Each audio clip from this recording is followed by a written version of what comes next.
Oi, pessoal, espero que esteja tudo bem com vocês. Como vocês já sabem, em vista dos últimos acontecimentos, nossas próximas aulas, nos próximos 30 dias, vão ser online, mas gostaria de deixar vocês super tranquilos que, primeiro, nós estamos em conformidade com o MEC e em tudo que foi estabelecido pelos nossos governantes, e nós estamos proporcionando para vocês, fornecendo materiais de bastante qualidade, além de materiais de apoio, e também sempre após as nossas aulas gravadas, nós vamos ter também fóruns de discussões onde vocês podem tirar todas as dúvidas, tá ok? Então, iniciando agora, dando continuidade ao nosso assunto, a nossa última aula foi a aula da professora Raíssa sobre etiologia e diagnóstico das recessões gengivais. E hoje, então, nós vamos começar a conversar sobre a parte de tratamento, tá? Vocês vão ver que tem bastante material também clínico, bastante caso clínico, e para isso eu gostaria que vocês prestassem bastante atenção, ficassem com um caderno do lado para anotar suas dúvidas, porque como eu falei, ao final a gente vai ter um fórum e a gente pode tirar essas dúvidas, discutir esses casos, o que ficar um pouco nebuloso para vocês, tá? Além disso, eu também vou enviar alguns outros materiais que tem guias práticos, ensinando técnicas e tudo isso para a gente poder discutir um pouco mais, para vocês terem mais teoria, além do que a gente está passando em sala de aula. Vamos lá, então.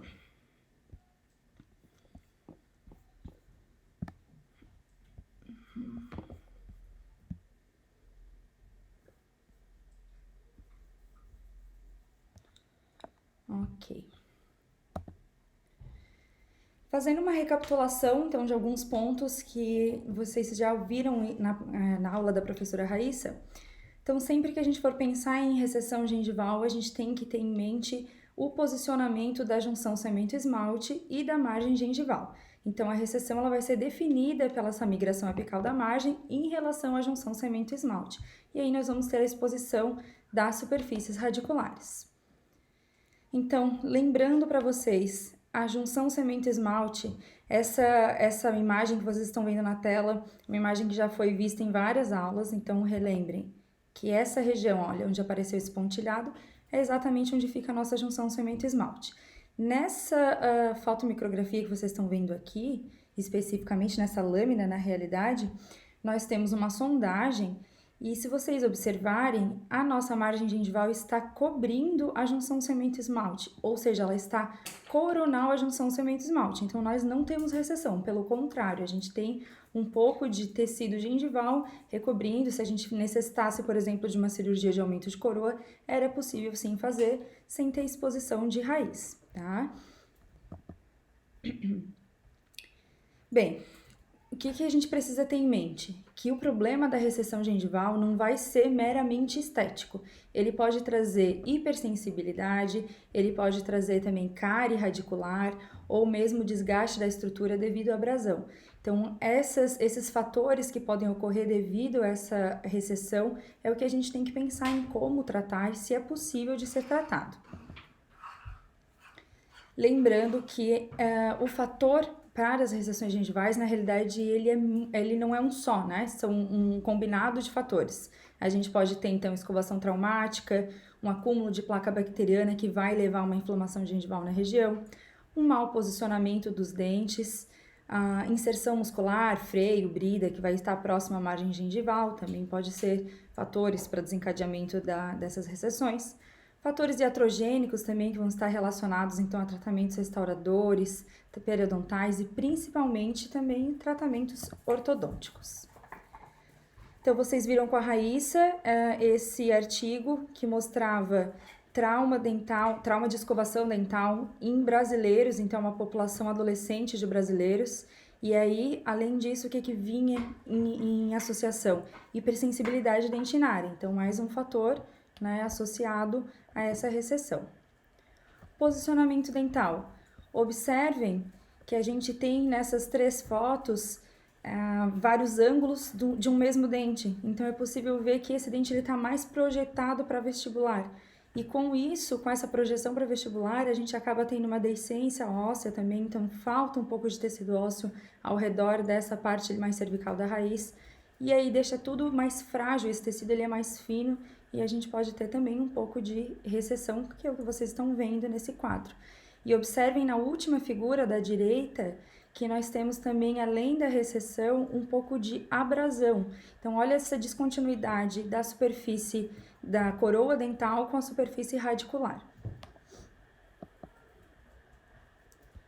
Inserção muscular também. Na foto da esquerda, a gente já está vendo ali uma recessão que está abaixo, está apical à inserção muscular, a inserção desse freio.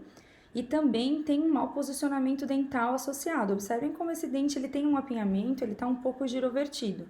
E no da direita, a gente tem associado à inserção muscular a presença de placa bacteriana. Bem na cervical desse incisivo que tem mais recessão, a gente consegue ver ali um pouquinho mais de acúmulo de placa, essa gengiva bem inflamada, bem avermelhada, com um aspecto mais fragilizado, possivelmente se a gente fosse fazer uma sondagem, ia ter também sangramento associado. E atrogenias, então, nós estamos vendo aqui um caso bem grotesco, digamos assim, de atrogenia, onde não foi nem sequer nivelado essas próteses, né? E aí nós podemos sim ter, por exemplo, a exposição radicular, porque olhem o término dessas coroas. Observem, por exemplo, os incisivos centrais e toda a bateria para o lado direito da tela. A gente está vendo que as coroas elas são praticamente retas, então a gente não consegue ter aquele contorno preservado da estrutura original dos tecidos. Associado à ortodontia. Então, nessa primeira imagem, pode parecer que não temos muito problema ortodôntico, que está tudo alinhado, mas se eu olhar numa outra perspectiva, nessa visão lateral, olhem só como a raiz desse dente está mais projetada para vestibular. Tá? Então, isso é muito comum após o tratamento ortodôntico. E aí, nesse caso, o que a gente precisa cuidar? É que já que o fator ortodontia é o problema, eu não posso pensar já direto em um recobrimento. A gente primeiro precisa eliminar essa causa, então eu preciso fazer com que esse paciente retorne para a ortodontia para poder levar novamente esse dente para a posição original, trazer essa raiz um pouquinho mais para a lingual. E lembrando também que a gente sempre comenta em todas as aulas em relação ao fenótipo gengival ou fenótipo tecidual. Tá? Então, quando eu vejo os fenótipos não espessos, que nessa tabela está descrito como fino, a gente vai ver o quê? Que eles têm um maior risco de recessão do que quando eu comparo com um fenótipo espesso, que vão ter maior risco de bolsa periodontal. E se nós observarmos, eu trouxe essa tabelinha de um dos materiais que já está lá no AVA para vocês, sobre a nova classificação das doenças periodontais, nós temos como diagnosticar esse fenótipo gengival. Então, nós temos uma introdução da sonda, uma sondagem normal, mas essa transparência da sonda, ela vai determinar se é um fenótipo fino ou um fenótipo espesso ou não espesso, tá? Então, quando a gente consegue visualizar bem essa sonda, isso quer dizer que esse tecido gengival ele tem uma espessura de até 1 milímetro ou menos de 1 milímetro, então é considerado fino ou não espesso. Agora, quando ele é maior do que 1 milímetro, já é um fenótipo espesso. Lembram dessa foto que eu mostrei para vocês numa outra aula? Nós temos essa bateria anterior, se eu for avaliar só a parte de incisivos, parece um fenótipo espesso. Mas quando a gente avalia a parte de canino, não. Então, olha essa sondagem. Isso é uma sondagem, então, que eu comentei, que a espessura do tecido ela é mais fina, de menos de 1 milímetro, tem por transparência a visualização da sonda, então ele está inserido no grupo de fenótipo não espesso, tá? Lembrem que eu comentei que pode ser esse paciente um fenótipo misto, né? Porque ele tem uma parte de fenótipo mais espesso naquela região anterior de incisivos, mas isso não é visualizado em todos os outros dentes. E trauma oclusal? Vocês lembram que a professora Raíssa falou na outra aula? Trauma oclusal, olha lá na nova classificação. Ele está descrito como outras condições que afetam o periodonto. Se a gente pegar a tabelinha também do material de apoio, o que a gente vai estar vendo? Trauma oclusal primário e secundário. No trauma oclusal primário e secundário, o que a gente tem? Mudanças teciduais que vão estar associadas, por exemplo, no oclusal primário, com forças oclusais traumáticas que vão estar já num suporte, num dente que tem suporte periodontal normal. Mas a gente vai começar a observar mais mobilidade, mas essa mobilidade ela não vai ser progressiva. Agora, no secundário, é um dente que já tem esse suporte periodontal reduzido. Então, o dente, sim, ele vai ter mais complicações. Mas observem que as complicações que a gente tem descrita não envolvem recessão gengival. Então, isso ainda é muito debatido e não foi conseguido comprovar que o trauma oclusal por si só vai trazer recessão gengival. Mas a nossa última linha fala de forças ortodônticas e, como a gente já falou antes, forças ortodônticas aí sim, nós podemos ter retração ou recessão gengival, dentre outras características que estão descritas ali também. Então, só retomando um pouco sobre a classificação, tá? Porque nós vamos precisar disso para determinar qual é o tipo de tratamento que nós vamos fazer. Nós temos duas classificações, a classificação de Miller, que é a classificação mais antiga, e a classificação de Cairo, que é a classificação que nós estamos usando hoje. Elas estão aqui porque as duas, e não só uma delas, porque vocês ainda vão encontrar muito a gente falando, ou outros artigos, outros autores falando da classificação de Miller, e porque na realidade as duas são muito próximas. O que Cairo fez foi tentar simplificar. Enquanto Miller nós temos 4 tipos, 4 subgrupos, em Cairo nós temos 3, porque reúne 1 e 2 de Miller. Vamos ver isso mais uma vez. Então, na classe 1 de Miller, a nossa recessão gengival ela não ultrapassa a linha mucogengival. Observem ali no esquema, onde eu tenho aquele pontilhado, ele quer dizer que é o tecido, a mucosa alveolar. Para cima disso, eu tenho o tecido ceratinizado. Então, ela não vai ultrapassar essa linha mucogengival e não vou ter perda óssea interproximal. Numa visão mais esquemática, o que a gente tem? Na figura número 1, eu consigo ver em rosa um pouco mais claro toda a faixa de tecido ceratinizado e a minha recessão não ultrapassa. E se a gente observar na figura da direita, eu observo também que eu não tenho perda interproximal, ou seja, eu não consigo estar visualizando a junção cemento-esmalte pela proximal, nem por mesial, nem por distal. Na classe 2, qual que é a diferença em relação à classe 1? A minha recessão gengival na vestibular, ela ultrapassa a linha mucogengival, tá? Então, vendo num desenho esquemático, olha lá, nós temos a faixa de mucosa ceratinizada em rosa mais claro e a recessão, ela é mais apical. Em compensação, na interproximal, a gente continua com o mesmo padrão da classe 1, tá? Então, nesse caso, tanto na classe 1 quanto na classe 2 de Miller, nós temos a possibilidade de obter 100% de recobrimento. Por quê? Porque aqui o que vai mandar no recobrimento é essa perda ou não em relação às interproximais, não em relação à vestibular. Agora, na classe 3, o que nós temos? Já começamos a observar perda interproximal. Porém, essa perda interproximal ela é menor do que a perda vestibular, tá? Vamos ver no esquema. Então, olha lá, a recessão, ela pode estar chegando, por exemplo, até a linha mucogengival, pode estar ultrapassando, mas se a gente observar na figura da direita, nessa distal do central, ali no esquema, a gente já vê uma perda interproximal.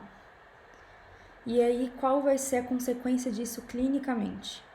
Se eu tenho já uma perda interproximal, eu não posso garantir que eu vou ter 100% de recobrimento. É muito difícil que eu consiga ter essa perda. É muito difícil que eu consiga ter esse ganho de 100% de recobrimento. Para eu conseguir isso, eu teria que desenvolver outras técnicas para tentar recuperar aquilo que já foi perdido. Então, nesse momento, a gente diz que posso sim ainda fazer uma cirurgia de recobrimento, mas eu não posso garantir 100% desse recobrimento nesses casos. Em relação à classe 4, nós temos uma perda interproximal muito maior, então ela costuma ser ou tal qual a perda vestibular, ou às vezes até maior. Então, esses são os casos em que estão contraindicados os recobrimentos, porque a gente vai ter um ganho muito pequeno que não vale a pena, ou a gente vai ter ganho nenhum, tá? E às vezes o que acontece é que com uma cirurgia dessa, quando contraindicado, a gente consegue ainda piorar o caso. Então, nesse mesmo esquema, nós temos ali uma vista frontal, já dá para ver aquele black space, porque a gente tem uma perda interproximal. E quando eu falo de perda interproximal, eu não estou falando apenas de perda de tecido mole, perda gengival, também tem perda óssea. Porque é por isso, exatamente por isso que a gente consegue visualizar essas estruturas da região da semente esmalte na interproximal e tem esse black space, porque se eu tenho uma perda óssea, ou seja, o meu osso na interproximal, ele teve uma perda em direção apical, o tecido gengival ele acompanha. Eu sempre digo que a gengiva ela é como se fosse um tapete do dente, do osso. Então, se o osso ele subiu, se ele foi perdido e está mais apical, a gengiva ela vai acompanhar. Se essa gengiva não acompanhou, isso quer dizer que eu tenho ali provavelmente um processo inflamatório, algum edema gengival, mas que se tratado, provavelmente o que vai acontecer é tecido gengival, ele vai regredir e vai acompanhar essa perda apical do osso. E aí, então, nessas fotos, vocês viram também elas com a professora Raíssa, mas eu tô colocando também um esquema ali do lado e eu quero que vocês observem que eu tenho a linha gengival e eu tenho por transparência onde estaria o meu tecido ósseo, tá? Então, olhem lá. Eu tenho papilas preservadas, eu não vejo nenhuma perda interproximal e eu tenho uma perda vestibular pequena que não ultrapassa a linha mucogengival. Então, se eu pensar em Miller, isso é classificação 1 de Miller, certo? Observem ali como a gente mantém o tecido ósseo estável e, por consequência, o tecido gengival também acompanhando esse tecido ósseo. Nesse segundo, o que a gente tem? Eu tenho perda interproximal ou não tenho perda interproximal? O que vocês acham? Observem que eu tenho uma região de black space, tá? O que eu quero dizer para vocês nesse caso? Eu não tenho, mas esse meu dente ele não está bem posicionado, ele está um pouco mais vestibularizado ou girovertido e o próprio formato triangular também faz com que esse ponto de contato dele esteja mais coronal. O que isso quer dizer? Que a distância do ponto de contato até o tecido ósseo está muito grande. Então, lembrem que quando a gente tem mais do que 5 milímetros de distância, eu começo a ter, sim, a possibilidade de ter esse black space, de ter perda de gengiva papilar, dessa gengiva interdental, tá? Então, aqui eu não tenho perda de tecido ósseo. Então, é só realmente o posicionamento e a região de ponto de contato, tá? Mas o tecido interproximal, ele continua estável. O que eu tenho aqui é uma perda apenas na vestibular. E aí, o que eu quero que vocês observem? Essa perda, ela está ultrapassando a linha mucogengival. E lembrem-se que eu falei que ao redor de dente eu nunca vou ter uma faixa zero de mucosa ceratinizada. Se eu olhar lá bem na apical dessa minha recessão, eu tenho uma faixa de mais ou menos 1 milímetro de tecido ceratinizado. E aí vocês podem me perguntar, mas se eu tenho tecido ceratinizado, quando é que a minha recessão vai ultrapassar a linha mucogengival? Como é que eu observo isso? Eu preciso observar isso de acordo com os dentes adjacentes, com os dentes vizinhos. Então, eu traço uma linha de onde seria a linha mucogengival em relação aos adjacentes e aí eu vejo se naquele meu dente que eu tenho recessão, ela ultrapassou essa linha ou não. E nesse caso, ela ultrapassou. Por isso, ela é classe 2 de Miller. Mas, ainda assim, é possível ter 100% de recobrimento. Então, vocês observem, eu consigo recobrir a recessão, eu consigo recobrir 100% da raiz. Mas aquele black space vai continuar, por quê? Pelo posicionamento dental e pela distância do ponto de contato até a margem óssea. Já nessa figura, o que a gente vê? Começa a observar na interproximal, na mesial e na distal desses premolares, a junção cemento-esmalte, ou seja, eu já tenho perda interproximal. Essa perda interproximal, ela é menor do que a perda vestibular, sim, mas eu já estou classificando esse caso, esse paciente, como recessão classe 3 de Miller. Então, eu não posso prometer 100% de recobrimento, porque provavelmente eu não vou alcançar, porque essa perda interproximal, ela é limitante no nosso procedimento. E além disso, o que eu gostaria que vocês observassem é que olhem como esses dentes, eles já têm uma abrasão, um desgaste nessa cervical, não por lesão cariosa, Provavelmente um trauma de escovação. Se vocês observarem, a superfície é extremamente bem polida. Então tem uma característica mesmo de esforço na hora da escovação, talvez cerdas que sejam mais não muito suaves, que vão agredir um pouco mais esse tecido. Então a gente já tem isso também, e isso é mais um ponto que a gente precisa começar a pensar em relação ao nosso tratamento depois. E por fim, a classe 4 de Miller. Então nós temos basicamente ausência de papila, e aqui a gente tem um outro fator: esses dentes não possuem pontos de contato, o que está dificultando ainda mais existir ainda alguma papila. Mas observem ali que a interproximal ela tem uma recessão tão grande quanto ou até maior do que a minha vestibular. Então esse é o caso que está contraindicado a fazer o procedimento, porque eu realmente não vou obter sucesso nenhum e ainda corro o risco de piorar o caso do meu paciente. Bem, essa foto estava lá um pouquinho no começo, quando a gente falou em relação à movimentação ortodôntica, tá? Observem como está projetado. Aqui eu quero que vocês avaliem dois fatores: essa projeção para vestibular e a presença já de bridas, de freios e bridas próximo a essa região. Então, para eu pensar num recobrimento, aqui a gente já tem que começar a pensar que eu preciso talvez fazer, além da movimentação ortodôntica para levar esse dente para a posição original, fazer uma frenectomia antes, para que a gente tenha um prognóstico melhor desse meu procedimento de recobrimento. Olha só, mais um aqui. Vocês vão ver que eu coloquei durante essa aula, não só nesse momento, algumas fotos desse Instagram, que é Guto Giordani, não sei se vocês já o conhecem. Ele é um dentista que faz muita cirurgia periodontal e muita cirurgia também de implantes, seja instalação de implantes ou para estética, para implantar. E já que nós estamos no momento e num ambiente online, eu gostaria de compartilhar com vocês, porque é um perfil que eu acredito que vale a pena que vocês conheçam, principalmente pensando agora na nossa inserção dentro da periodontia, tá? Então, o que eu quero com essa com essas fotografias é que vocês observem que foi um paciente que finalizou o tratamento ortodôntico, tá usando uma contenção fixa, e nós temos esse incisivo extremamente projetado para vestibular.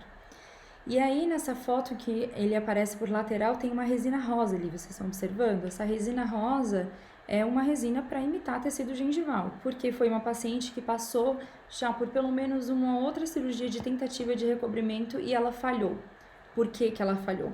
Porque o dente está mal posicionado. Então, agora, depois que a paciente chegou no consultório desses colegas, o que eles fizeram? Devolveram ela para o ortodontista para poder reposicionar esse dente, para aí sim pensar em fazer a cirurgia de recobrimento. Certo, se vocês ainda ficaram com alguma dúvida em relação à classificação de Miller, além do material que eu vou levar, lembre-se que a gente tem o fórum no final dessa aula, então anotem para nós conversarmos ao fim.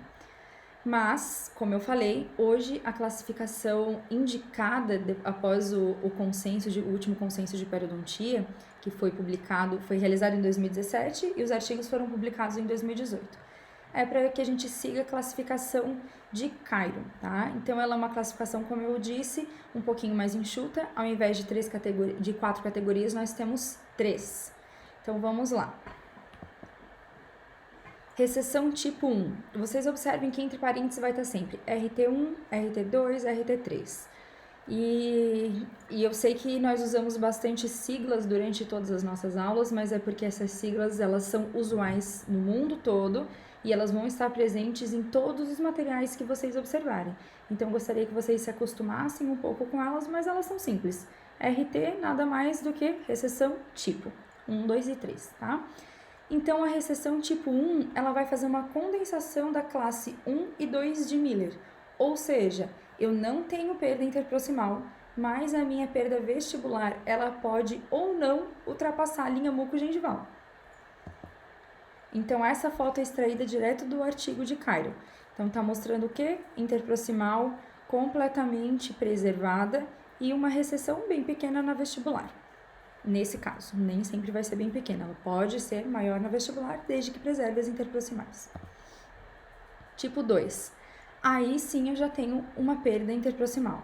Porém, essa perda interproximal, ela vai ser menor, ou às vezes pode ser até igual, mas normalmente menor, do que a perda vestibular. Ela é correspondente à RT2, a classificação, a classe 3 de Miller.